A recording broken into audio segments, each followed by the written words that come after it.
Hi friends, welcome back to Sangavi talks. இன்றைக்கி நம்ம சேனலில் இந்த ஃபேண்டசி கே ட்ராமாவோட நெக்ஸ்ட் பார்ட் தான் பார்க்க போகிறோம். இந்த பார்ட் ரொம்பவே சூப்பராக இருக்கும்.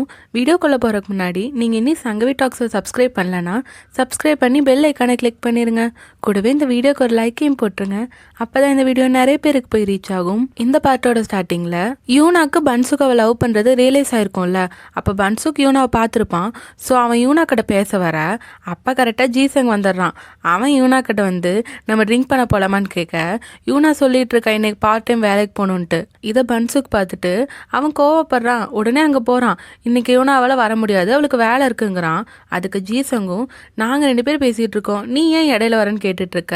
அதோட ஜீசங் சொல்கிறான் நாங்கள் 2 வருஷமா ஃப்ரெண்ட்ஸ், எங்களுக்குள்ளே நீ வராதன்னு சொல்ல அதுக்கு பன்சுக் சொல்கிறான் எவ்வளோ நாளாக பழகுறோங்கிறதுலாம் முக்கியம் இல்லை, அவங்க எவ்வளோ க்ளோஸாக இருக்காங்கிறதா முக்கியம், நானும் யூனாவை தான் க்ளோஸ்ன்னு சொல்ல அப்போ ஜீசங் நீங்கள் 2 பேரும் எப்படி க்ளோஸ்ன்னு சொல்கிற, அவள் என் முன்னாடி எதுக்குமே கூச்சப்பட மாட்டா, அவள் சையாவே இருக்க மாட்டான்னு சொல்ல அப்போ பன்சுக் நாங்கள் 2 பேரும் ஒரே வீட்டில் தான் இருக்குன்னு சொல்ல வந்துட்டான். கரெக்டாக யூனா வாய் புத்திட்டா.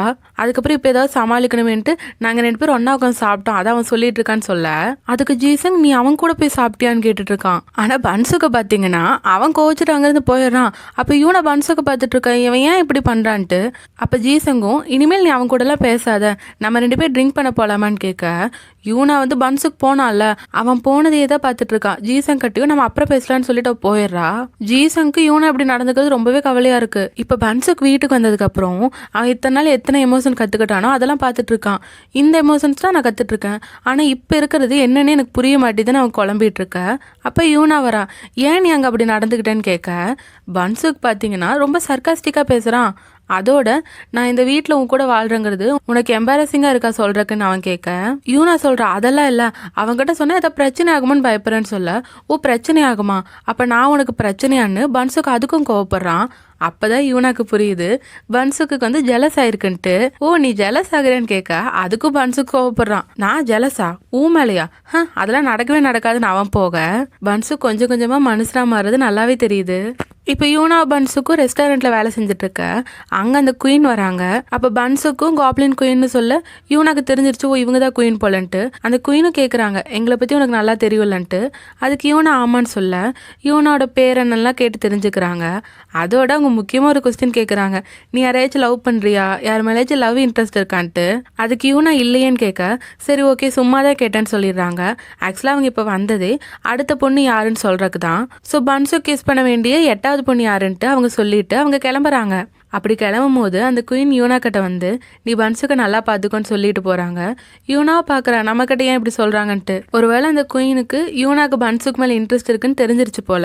இன்னொரு பக்கம் ஜீசங்க காட்டினா அவன் சோல்ஹி கிட்ட புலம்பிட்டு இருக்கான். யூனா வந்து இவன் பேசிட்டு இருக்கும் போது கூட பன்சுக் கவலையா போனதை பார்த்துட்டு அவளும் போயிட்டான்ல, அதை நினைச்சு இவன் புலம்பிட்டு இருக்க. சோல்ஹி வந்து அவனை சீர் அப் பண்ணிட்டு இருக்கா. நீ இன்னொரு டைம் அவளுக்கு கால் பண்ணி பேசுன்னு சொல்லிட்டு இருக்கா. அப்படியே ரெஸ்டாரண்ட்ல காட்டினாங்கன்னா இப்போ குயின் சொல்லிட்டு போனாங்கல்ல அந்த பொண்ணு இவங்க வேலை செய்யற ரெஸ்டாரண்ட்டுக்கு வந்திருக்கா. ஸோ அந்த பொண்ணை பன்சுக் கிஸ் பண்ணிட்டு இருக்க. இதை யூனா பார்க்குறா. அவளுக்கு இதை பார்க்கும்போது ரொம்பவே டிஸ்டர்பிங்காக இருக்கு. அதுக்கப்புறம் இதை நினச்சி சோகமா வீட்டில் ட்ரிங்க் பண்ணிட்டு இருக்கும் போது பன்சுக்கை பார்த்தீங்கன்னா அவன் காற்றுல கட்டை நாடும்ல அதை பார்த்து பயந்து வந்து யூனா கிட்ட எனக்கு பயமா இருக்குன்னு சொல்லிட்டு இருக்கான். ஏன்னா அவன் கடைசியாக கற்றுக்கிட்ட எமோஷன் வந்து பயம்தான். பயத்தோடய அப்படியே யூனா மடியில் படுத்து தூங்கிடுறான். அதுக்கப்புறம் யூனா அவனை பார்த்துட்டு அவன் கண்ணத்தை டச் பண்ணிட்டு இருக்கா. அவளுக்கு ரொம்ப கவலையா இருக்கு போல. அப்போ பன்சுக் எழுந்துடுறான். தேங்க்யூ நான் இப்போ நார்மல் ஆயிட்டேன்னு பன்சுக் சொல்றான். அப்போ இவன் பார்க்கறது ரொம்ப கியூட்டா இருக்கா. அப்போ யூனா சொல்றான் என்ன அப்படி மட்டும் நீ பார்த்துட்டு இருக்காத, நீ தான் இப்போ எல்லா பொண்ணுங்களையும் கிஸ் பண்றதுனால ரொம்ப ஜாலியா இருக்க போலன்னு சொல்ல அதுக்கு பன்சுக் சொல்றான் ஜாலியா இருக்கனா, எனக்கு அப்படியெல்லாம் இல்லை, நான் அது வந்து பண்ணணும் தான் பண்றேன், அது மூலமா எனக்கு எந்த எமோஷனும் தோணாது, ஜஸ்ட் கிஸ் பண்ணுங்கிற பேர்ல நான் பண்றேன் அவ்வளோதான் சொல்ல யூனா கேட்குறா அப்போ உனக்கு எதுவுமே ஃபீல் ஆகாதான்ட்டு. அதுக்கு பன்சுக்கும் ஆமான்னு சொல்ல அப்போ என்கிட்டயும் உனக்கு எதுவும் ஃபீல் ஆகலையான்னு கேட்டுட்டு அவ பக்கத்துல வர பன்சுக் இல்லைங்கிறான். இவ்வளோ க்ளோஸா இருந்து உனக்கு எதுவும் ஃபீல் ஆகலையான்னு கேட்க பன்சுக் இல்லவே இல்லை சுத்தமா ஒன்றும் இல்லைன்னு சொல்றான். இதை கேட்டு யூனா ரொம்ப ஹர்ட் ஆயிட்டா. உனக்கு எந்த ஃபீலிங்ஸும் இல்லாதப்ப ஏன் இந்த உலகத்துக்கு வந்து என்ன மட்டும் நீ கன்ஃபியூஸ் பண்றேன்ட்டு யூனா பயங்கரமா கோவத்துல கத்துறா. அப்ப கரெக்டா ஜீசங்கு கூப்பிட இவ போன்ல ஜீசங் கிட்ட சொல்லிட்டே கிளம்புறா. ஓ ட்ரிங்க் பண்ண வரணுமா, ஓகே நான் இப்ப வரேன்னு சொல்லிட்டு இவ கிளம்ப பன்சுக் அவளே சோகமா பார்த்துட்டு இருக்கான். அப்படியே பன்சுக் சோகமா உட்காந்துட்டு இருக்க குயின் கடந்து மெசேஜ் வருது. அதாவது அவன் கிஸ் பண்ண வேண்டிய 9வது பொண்ணு யாருன்னு சொல்லிட்டாங்க. ஆனா அந்த பொண்ணை இப்ப மிட் நைட் 2 மணிக்குள்ள கிஸ் பண்ணி ஆகணும். ஸோ பன்சுக் அங்க போறக்காக யூனாக்கு நிறைய டைம் கால் பண்றான். ஆனா யூனா வந்து போன் எடுக்கவே இல்லை. அவள் ஜீசன் கிட்ட புலம்பிட்டே ட்ரிங்க் பண்ணிட்டு இருக்கா. இப்போ பன்சுக் ஃபோனை பார்க்குறான். மணி 1:30 ஆயிடுச்சு. இவன் தான் 2 மணிக்குள்ளே கிஸ் பண்ணி ஆகணும்ல. அதனால யூனா கிட்ட ஒரு பார்க்குக்கு போகிறேன்னு சொல்லிட்டு அங்கே தான் மிஷன் நடக்க போகுதுன்னு சொல்லிட்டு இவன் கிளம்பிடுறான். ஸோ பன்சுக் அந்த பார்க்கில் போய் அந்த 9வது பொண்ணை கிஸ் பண்ணிடுறான். அதுக்கப்புறம் அப்படியே நடந்து வந்துட்டு இருக்க ரோட்டில் நிறைய கப்பிள்ஸு அப்புறம் ஃபேமிலியெல்லாம் பார்க்குறான். அவங்களாம் ரொம்ப ஹாப்பியாக இருக்காங்கல்ல. அப்போ பன்சுக்கும் நினச்சிக்கிறான், நானும் ரொம்ப ஹாப்பியாக இருக்கேன், அது அவ கூட இருக்கும் போதெல்லாம்னு சொல்லிட்டு அவன் யூனாவை தான் நினச்சி பார்க்குறான். ஏன்னா இப்போ அவனுக்கு கிடைச்சிருக்க எமோஷன் வந்து ஹாப்பினஸ். இன்னொரு பக்கம் யூனாவை பார்த்தீங்கன்னா அவள் புலம்பிட்டே ட்ரிங்க் பண்ணிட்டு இருக்கா. ஹாப்பினஸ்ஸா, அதெல்லாம் எனக்கு கிடைக்காது போல, என் ஹாப்பினஸ் சுக்குநூறாக உடஞ்சிட்டு தான் இருக்குன்னு அவன் நிறையா சொல்லி புலம்பிட்டு இருக்க ஜீசனுக்கு நல்லாவே புரியுது அவள் பன்சுக்கு நினச்சிதான் புலம்புறான்ட்டு. அதனால அவன் சொல்கிறான், என்னால் உன்னை ஹாப்பியாக்க முடியும்ன்ட்டு. அதுக்கு இவளும் எப்படின்னு கேட்க, உன்னை லவ் பண்ணிகிட்டே இருக்கிறது மூலமான்ட்டு அவன் சொல்ல, இவ ஃபஸ்ட்டு நம்பலை, என்ன பைத்தியமா உனக்குன்னு கேட்குறா. ஆனால் ஜீசன் என்ன சொல்கிறான்னா, இல்லை நான் சீரியஸாக தான் சொல்கிறேன், சும்மா எனக்கு போர் அடிக்குதுன்னு ஒன்றும் நான் உன்னை ட்ரிங்க் பண்ண கூப்பிடல, என் லவ்வை சொல்ல தான் கூப்பிட்டேன்னு சொல்ல இவனை அப்படியே அதிர்ச்சியாக பார்த்துட்டு இருக்கா. இப்போ பன்சுக்கு ஹாப்பியாக வீட்டுக்கு நடந்து வந்துட்டு இருக்க. அப்போ ஆப்போசிட்டில் கேப் போட்டு ஒருத்த வரான். பார்த்தா அந்த கேப் போட்டு வந்தவன் பன்சுக்கை கத்தி வச்சு குத்திட்டான். அப்போ தான் காட்டுறாங்க அது அந்த எக்ஸோசிஸ்ட் தான். இப்போ தான் யூனா அவன் பக்கத்தால் இல்லையே, இதான் சான்ஸ்னு அவன் குத்திட்டான். அப்போ பன்சுக்கு யூனா கால் பண்ண ட்ரை பண்ணிட்டு இருக்கான். இன்னொரு பக்கம் யூனாவை காட்டினீங்கன்னா அவளுக்கு அப்போ தான் ஏதோ நோட்டிஃபிகேஷன் வந்து ஃபோன் எடுத்து பார்க்குறா. பன்சுக்கு மெசேஜையும் அப்போ தான் பார்க்குறா. பன்சுக்கு இப்படி இவ இல்லாமல் ஒரு மிஷனுக்கு போனான்னு தெரிஞ்சோன்னே அவள் உடனே அங்கேருந்து போகிறா. ஜீசன் கட்டி இதை பற்றி நம்ம அப்புறம் பேசிக்கலாம்னு சொல்லிட்டு அவள் வேகமாக அங்கேருந்து போயிடுறா. இவ பன்சுக்கு நிறைய ஃபோன் பண்ணுறா. ஆனால் பன்சுக்கு ஃபோன் எடுக்கவே இல்லை. அவன் பார்க்குன்னு மெசேஜ் பண்ணியிருக்கான்ல, ஸோ அந்த வழியில் இவ தேடிட்டு போயிட்டு இருக்கா போல. இன்னொரு பக்கம் பன்சுக்கே எக்ஸோசிஸ்டே காட்டினாங்கன்னா அவன் பன்சுக்கு ரொம்ப அவமானப்படுத்துகிறான். நீ எல்லாம் மனுஷங்களால் கைவிடப்பட்டவன், நீ மனுஷனாகலாம் ட்ரை பண்ணவே கூடாதுன்னு சொல்லிட்டு இப்போ பன்சுக்கு அவன் கொலை பண்ண போக அப்போ கரெக்டாக யூனா வந்து ஸ்டாப் பண்ணிடுறா. என் பன்சுக்கே நீ கொலை பண்ண பார்க்குறான்னு சொல்லிட்டு அவள் ஆக்சுவலாக வரும்போது கையில் ஒரு பேன் கொண்டு வந்திருப்பா அந்த ரெஸ்டாரண்ட்ல இருந்து. அதை வச்சு அந்த எக்ஸோசிஸ்ட் அடிக்க அவன் அப்படியே மயங்கிடுறான். அதுக்கப்புறம் இவ பன்சு கிட்ட வரா. இவ ரொம்பவே பயந்துட்டா.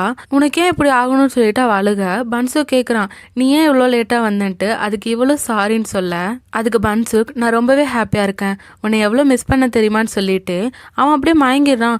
யூனாக்கு பயம் ரொம்ப அதிகமாகுது. பன்சுக் எழுந்துருன்னு சொல்லிட்டு அவள் அழுதுட்டு அவள் லவ்வையும் சொல்கிறா. எனக்கு ஒன்று ரொம்ப பிடிக்கும், நீ என்ன சொன்னாலும் நான் செய்வேன், தயவு செஞ்சு எந்திரின்னு சொல்லிட்டு இவ பயங்கரமாக அழுதுட்டு இருக்க. அங்கே அந்த குயின் வராங்க. அவங்க அங்கே மயங்கிருக்க எக்ஸோசிஸ்ட்டை பார்க்குறாங்க. அப்போ தான் இதுக்கு முன்னாடி ஒரு ஃப்ளாஷ்பேக் காட்டியிருப்பாங்கல்ல, அதில் ஒரு ஆள் வந்து அந்த குயின் கிட்ட சொல்லியிருப்பாங்கல்ல, உன்னை இந்த டைம் கண்டிப்பாக கொலை பண்ணுவேன்ட்டு. அது இந்த எக்ஸோசிஸ்ட் தான். ஸோ இவங்க 2 பேருக்கும் ஏதோ ஒரு பாஸ்ட் இருக்கும் போல். நீ மறுபடியும் பிறந்துட்டன்ட்டு அந்த குயின் எக்ஸோசிஸ்ட்டை பார்த்து சொல்லிட்டு இப்போ பன்சுக் கிட்ட வராங்க. அவங்க கையை பன்சுக் வயிற்றுல வச்சு அவனோட காயத்தை ஹீல் பண்ணிட்டு இருக்காங்க. யூனா பார்த்து பயங்கரமாக அழுதுட்டு இருக்கா. அதுக்கப்புறம் பன்சுக் ஆபத்தான நிலையை கடந்துட்டான்னு தெரிஞ்சதுக்கப்புறம் தான் யூனாக்கு ரிலீஃபே ஆகுது. இப்போ இவங்களாம் யூனா வீட்டில் தான் இருக்காங்க. பன்சுக் வந்து தூங்கிட்டு இருக்கான். அப்போ அந்த குயின் யூனா பார்த்து, நீ இதுக்கு முன்னாடி சொன்னில்ல பன்சுக் என்ன சொன்னாலும் செய்வேன்ட்டு, அதெல்லாம் உண்மைதானான்னு கேட்க யூனாவும் ஆமாங்கிறான். பன்சுக் இனி ஒரு பொண்ணு தான் கிஸ் பண்ணும், நீ அவனை நல்லபடியாக பார்த்துக்கோன்னு சொல்லிட்டு அந்த குயின் அங்கேருந்து கிளம்பிடுறாங்க. அதுக்கப்புறம் யூனா பன்சுக் பக்கத்தில் போய் படுத்துக்கிறா. ரொம்ப சோகமாக பன்சுக்கோட கண்ணத்தை டச் பண்ணி பார்த்துட்டு இருக்கா. அப்போ பன்சுக் முழிச்சுக்கிறான். அப்போ பன்சுக் யூனாவை பார்த்து, நீ என்னை விட்டு போகாத, யார் கூடவும் ட்ரிங்க் பண்ண போகாத, என் கால்ஸ் எல்லாம் அட்டன் பண்ணாமல் இருக்காதன்ட்டு பாவமாக சொல்கிறான். என்னை வருத்தப்பட வைக்காதன்னு சொல்ல யூனா கேட்குறா, எத்தனை கண்டிஷன் போடுற நீன்ட்டு. அதுக்கு பன்சுக், இதுக்கெல்லாம் கைமாறா நான் உன்னை எப்பயுமே லவ் பண்ணிட்டு இருப்பேன், உன்னை இதே மாதிரி தான் லவ் பண்ணிட்டு இருப்பேன்னு சொல்ல யூனா சொல்கிறான், நானும் உன்னை லவ் பண்ணுறேன்ட்டு. ஆனால் நீ என்றைக்குமே உன்னை ஹர்ட் பண்ணிக்க கூடாதுன்னு யூனா சொல்ல இவங்க 2 பேரோட லவ் கன்ஃபெஷன் ரொம்பவே அழகாக நடந்திருக்கு. இப்போ அடுத்த நாள் பார்த்தீங்கன்னா அவங்க 2 பேரும் அப்படியே கை கோத்துட்டே தூங்கியிருப்பாங்க. அப்போ யூனா முழிச்சு அவங்க கை கோத்துட்டு இருந்ததே பார்த்து சிரிக்கிறா. அப்படியே பன்சுக்கோட தலையை கோதி விட்டு அவள் எந்திரிச்சு போயிடுறா. அவள் போனதுக்கப்புறம் பார்த்தீங்கன்னா பன்சுக் சிரிக்கிறான். ஏன்னா அவன் இதெல்லாம் கவனிச்சுட்டு தான் இருந்திருப்பான் போல. இப்போ யூனா உட்காந்து காஃபி குடிச்சிட்டு இருக்கா. அங்கே பன்சுக் வரான். 2 பேருக்குமே லைட்டாக எம்பாரசிங்காக இருக்குது. இப்போ தானே லவ் கன்ஃபெஸ் பண்ணியிருக்காங்க, அதனால தான். அதுக்கப்புறம் யூனா எந்திரிச்சு போய் பன்சுக்குக்காக அவள் செஞ்ச பிரேக்ஃபாஸ்ட் கொண்டு வரா. அவள் ஆக்சுவலாக ரொம்ப நல்லாலாம் சமைக்க மாட்டா. அதனால அவளால் முடிஞ்ச அளவுக்கு நல்லா சமைச்சு கொண்டு வந்து கொடுக்குறா. அதுக்கப்புறம் யூனா பாத்திரங்கள் வீட்டிருக்க பன்சுக் வந்து அவளுக்கு ஹெல்ப் பண்ணலான்னு வரா. அப்போ யூனா அப்படியே பன்சுக் மேலே சாஞ்சிக்கிறா. 2 பேருக்குமே இது டிஃப்ரெண்ட்டாக இருக்குது, பட் நல்லாவும் இருக்குது. அப்போ யூனா பன்சுக்கை பார்த்து, நீ இன்னும் ஒரே ஒரு பொண்ணை மட்டும்தான் கிஸ் பண்ணணும், அதுக்கப்புறம் நீ வேற எந்த பொண்ணையும் கிஸ் பண்ணக்கூடாது, அதெல்லாம் என்னால் பொறுத்துட்டு இருக்க முடியாதுன்னு சொல்ல பன்சுக் கேட்குறான், ஓ! அப்ப நம்ம டேட் பண்ண ஆரம்பிச்சுட்டோமான்ட்டு. ஆனா யூனா என்ன சொல்றான்னா, "இல்ல நீ என்னைக்கு கம்ப்ளீட்டா மனுஷனா மாறுறியோ, அதுக்கப்புறம் தான் நம்ம டேட் பண்ண ஆரம்பிக்கிறோம். அதுதான் நம்மளோட டே 1ன்னு" சொல்ல, நானும் அதுக்கு வெயிட் பண்ணிட்டு இருக்கேன்னு பன்சுக் சொல்றான். இவங்க பேசிட்டு இருக்கும்போதே பன்சுக்குக்கு ஒரு மெசேஜ் வருது, அந்த 10வது பொண்ணு யாருன்ட்டு. அதை பார்த்தோன்னா பன்சுக் யூனா கிட்ட போய் சொல்லிட்டு அங்கேருந்து கிளம்புறான். நான் மார்க்கெட் போயிட்டு வரேன்னு சொல்லிட்டு அவன் கிளம்ப, யூனாக்கு வந்து அவன் பேசுறது ஏதோ டவுட்டாக இருக்க மாதிரி இருக்கு. இப்போ பன்சுக் ஏன் போய் சொல்லிட்டு வந்திருக்கானா, குயின் வந்து அவன் கிஸ் பண்ண வேண்டிய 10வது பொண்ணு யாருன்னு அனுப்புனாங்க. ஆனால் அந்த பேரில் இருக்கிறது யூனா தான். அப்போ இவன் போய் குயின் கிட்ட கத்துறான், நீங்கள் ஏன் யூனாவை செலக்ட் பண்ணீங்கன்ட்டு. ஏன்னா இப்போ இவன் யூனாவை கிஸ் பண்ணா யூனாக்கு இவனை பற்றின ஞாபகங்கள்லாம் மறந்து போயிடும். அப்புறம் எப்படி இவன் கிஸ் பண்ணுவான். ஆனால் அது குயின் என்ன சொல்கிறாங்கன்னா, நீ அவளை தான் கிஸ் பண்ணி ஆகணும். ஏன்னா அவளுக்கு தான் உன் மேலே ஃபுல் லவ் இருக்கு. நீ கடைசியாக கற்றுக்க போகிற எமோஷன் லவ் தான் சொல்ல, பன்சுக் பயங்கர சாக்கில் பார்த்துட்டு இருக்கான். அவன் யூனா தன்னை மறக்கிறத விட இவன் மனுஷனை மாறாமல் இருக்கிறது பெட்டர்னு நினைக்கிறான். அப்போ குயின் என்ன சொல்கிறாங்கன்னா, இந்த மாதிரி சுச்சுவேஷன் வரனால தான் நிறைய காப்ளின்ஸால மனுஷங்களாம் மாறக்கூட முடியல. இப்போ முடிவு உன் கையில் தான் இருக்குது. நீ மனுஷனா மாற போறியா என்னன்ட்டு. இப்போ நீ மட்டும் அவளை கிஸ் பண்ணலனா நீ திரும்ப காப்ளின் வேர்ல்டுக்கே போயிடுவேன்னு சொல்ல, அப்படியே குயினோட ஃப்ளாஷ்பேக் இன்னொரு டைம் காட்டுறாங்க. அந்த ஃப்ளாஷ்பேக்கில் இருந்தது அந்த எக்ஸோசிஸ்ட் தானே. அவங்ககிட்ட இவங்க சொல்கிறாங்க, நான் 10வது கிஸ் பண்ண வேண்டிய ஆள் நீ தான், அதுக்கப்புறம் நான் மனுஷியாக மாறிடுவேன்னு சொல்ல, அவன் இவங்க மேலே ரொம்ப கோவமாக பேசிகிட்டு இருக்கான். ஆனால் இவங்க என்ன சொல்கிறாங்கன்னா, ஏன்னா குயின் மேலே ரொம்ப லவ் வச்சிருக்கிறது இவன் தான்ட்டு அவங்க சொல்கிறாங்க. ஆனால் அவன் பேசுகிறத பார்த்து அப்படி தெரியல. இவங்க மனுஷனா மாற ட்ரை பண்ணியிருக்காங்க போல். அவங்க 10வது கிஸ் பண்ண வேண்டிய ஆள் தான் அந்த எக்ஸோசிஸ்ட். அது வந்து ஃப்ளாஷ்பேக்கில். அதுக்கப்புறம் இவன் மறுபடியும் ஒரு பொறப்பெடுத்து தான் இப்போ இந்த எக்ஸோசிஸ்டாக இருக்கான். ஸோ குயின் அப்பா அவங்ககிட்ட என்ன சொல்லியிருப்பாங்கன்னா, நான் இப்போ மனுஷியாக மாற விரும்பலை. ஏன்னா ஒன்று கிஸ் பண்ணதுக்கப்புறம் நான் கண்டிப்பாக மனுஷன் மாறிடுவேன். ஆனால் அதை நான் பண்ண போகிறதில்ல. மனுஷங்களோட வாழ்நாள் இனி என்ன, நீ ஒரு 40 வருஷம் உயிரோடு இருப்ப. ஆனால் நான் வந்து என்னன்னைக்கும் உன்னை பற்றின மெமரிஸோடு இருப்பேன்னு சொல்கிறாங்க. ஸோ அந்த குயினோட ஃப்ளாஷ்பேக் இது வரைக்கும் ரொம்ப ஷார்ட்டாக தான் சொல்லியிருக்காங்க. இன்னொரு பக்கம் பன்சுக்கை காட்டினாங்கன்னா, அவன் பயங்கர குழப்பத்தில் இருக்கான். ஏன்னா யூனாவை இப்போ அவன் கிஸ் பண்ணா அவன் மனுஷனாக மாறிடுவான். ஆனால் யூனாக்கு பன்சுக்கை பற்றி எல்லாமே மறந்து போயிடும்ல. இப்படி ஒரு ட்விஸ்ட் வந்து பன்சுக் ரொம்ப சோகமாக இருக்க இந்த பாட்டு முடியுது. இந்த ட்ராமாவில் இனி வர இன்ட்ரெஸ்டிங்கான சூப்பரான எபிசோட்ஸை மிஸ் பண்ணாமல் பார்க்க சங்கவி டாக்ஸை சப்ஸ்கிரைப் பண்ணி பெல் ஐக்கானை கிளிக் பண்ணிடுங்க. இந்த வீடியோ உங்களுக்கு பிடிச்சிருந்தா லைக் ஷேர் பண்ணி சப்போர்ட் பண்ணுங்கள். மீண்டும் அடுத்த வீடியோவில் சந்திப்போம்.